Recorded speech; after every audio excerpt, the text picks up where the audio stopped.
আজকের আমি যে জিনিসটা বলতে চাইছি যে সাপ সম্বন্ধে সবাই জানে হয়তো সাপ মানুষের ক্ষতি করে, কিন্তু আমি জানি যে সাপ হুট করে কারো ক্ষতি করে না। সাপ সমাজের একটি নিরীহ প্রবৃত্তির প্রাণী, সবার উপকারে লাগে কিন্তু ক্ষতি করে খুবই কম।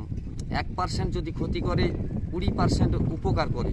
সেই জায়গায় বলি কেউ সাপ মারবেন না। আমি কিন্তু বিভিন্ন জায়গা থেকে সাপ যার বাঁকিতে মাঠে পাতা জালে ফেসে যায় সেগুলোকে আমি উদ্ধার করে এনে তাকে পুনর্জীবন ফিরিয়ে দিই, মাঠে ঘাটে মুক্ত জায়গায় তাকে ছেড়ে দিই। তাই বলবো কেউ কোনো সময় সাপ মারবেন না। মারার আগে আমাদের অবলার মাধ্যমে জানান, বন দপ্তরে জানান, প্রশাসন দপ্তরে জানান। দেখবেন সাপটিকে মুক্ত জায়গায় তাকে ছেড়ে দিয়ে তার জীবন দান করা যাবে এবং সাপের থেকে আমরা কী কী উপকারিতা পাই সেটাও জানতে পারবেন। যত মানবদেহে যত প্রকার কঠিন রোগ আছে, যেমন হার্ট, আপনার নার্ভ, সাপ কামড়ানো, এভিএস, এগুলো তৈরি হয় সাপের থেকে। সেগুলো থেকে আপনারা হয়তো কেউ জানেন না। সাপ ক্ষতি করবে, কেউটে সাপ একটা কামড়ে দেবে, এই ভয়ে আপনারা মেরে দেন। কিন্তু সাপটা না মেরে জীবিত রাখলে সবারই উপকারে লাগবে।